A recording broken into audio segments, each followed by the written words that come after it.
right? Professor of Cybersecurity at Ulster University. Kevin Curran joins us now. Good morning to you, Professor. Thanks for taking the call. Good morning, Greg. Now, Twitter announced yesterday through its owner, Jack Dorsey, that in November, worldwide, they are going to ban all political ads. On the face of it, how significant a decision do you believe this to be? Yeah, I mean, it's surprising because obviously that's where they make their money. Their business model is around advertising.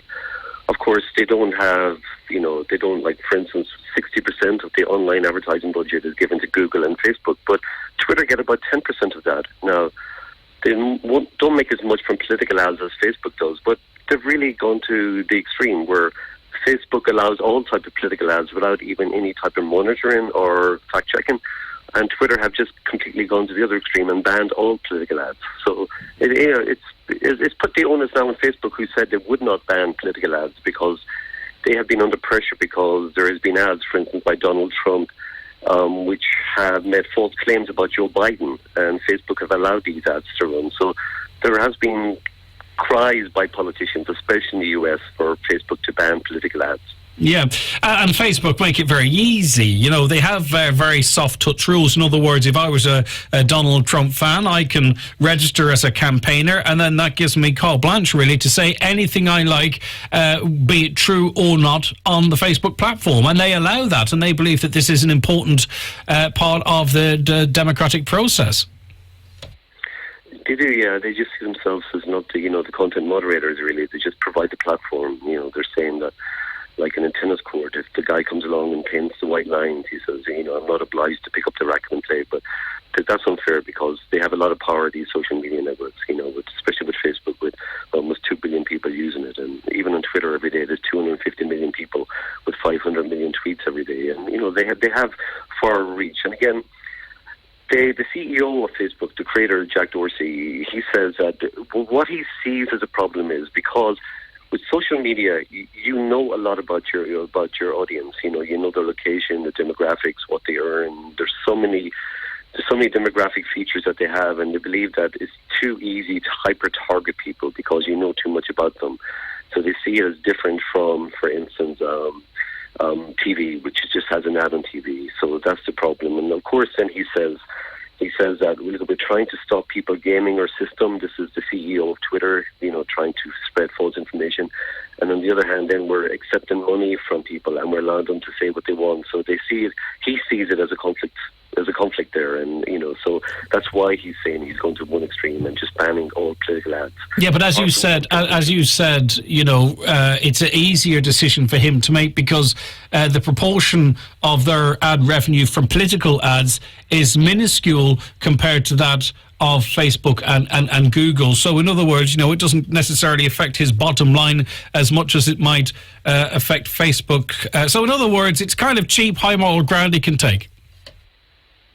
It is, yeah, and I don't believe it's, I think there's a middle ground. I think that Facebook allowing everything, Twitter banning nothing. I think there was a middle ground there that they should have been able to have moderators. They should be able to, I'd rather if they tackled extremist content, really.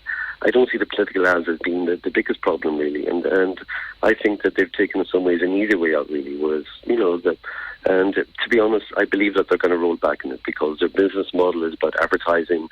They're a publicly listed company. They have an onus to the shareholders, and I just think, to be honest, it's an ego trip in this occasion. Yeah, and too, you have to question the likes of Facebook and Google. Maybe you don't. They are commercial businesses. But, they seem to sort of say, right, look, we're not going to show likes on posts, because it's not fair and it puts pressure on people and bullying and blah, blah, blah. So, in other words, when they are now going to, if you want to be an influencer or an advertiser, you're going to actually have to pay Facebook or Instagram. Same thing, really, But then again, they don't want to get involved in the democratic process because there's money in that too. And Mark Zuckerberg can sit there and he looks very innocent and righteous at times. But if you look at the bottom line, it's a Facebook and in all its forms, really, it's a cash grabbing organisation. Yeah, exactly. I mean, they're not a charity, and again, that they've got extreme, power in this modern world.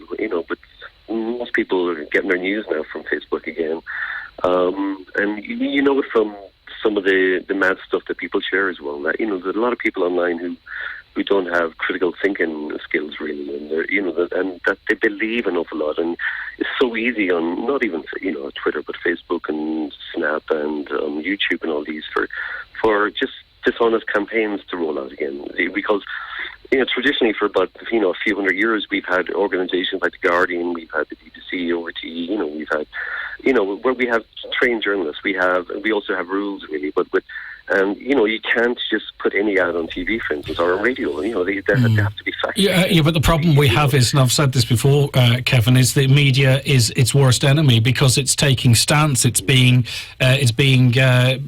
partisan. It's a race to the bottom. Do you know what I mean? So, in other words, like the media, in its panic to compete with the social media, has stopped being exactly what it had in its advantage. It definitely, yeah. I mean, you take giants like the New York Times, and they've laid off so many journalists that they've gone for the clickbait online as well. They've gone for the advertising money really, and they did. And there's been stories in reputable, news outlets for the last number of years which are horrendous, which were just wrong because they didn't put the time and effort into fact checking. So we've seen a decline in the standard of traditional news, even, and also on TV as well. It's just, things have changed because really, that again, because in that case, again, people have stopped buying newspapers really. So again, everything's moved online. As we head into for our Northern Ireland listeners into the British, the Britain and Northern Ireland elections, and we're going to be heading into an election here in around about Easter time. Will these elections be won or lost on social media, or is that going too far? I think it's going too far. I mean, people have their opinions, and we all live in filter bubbles.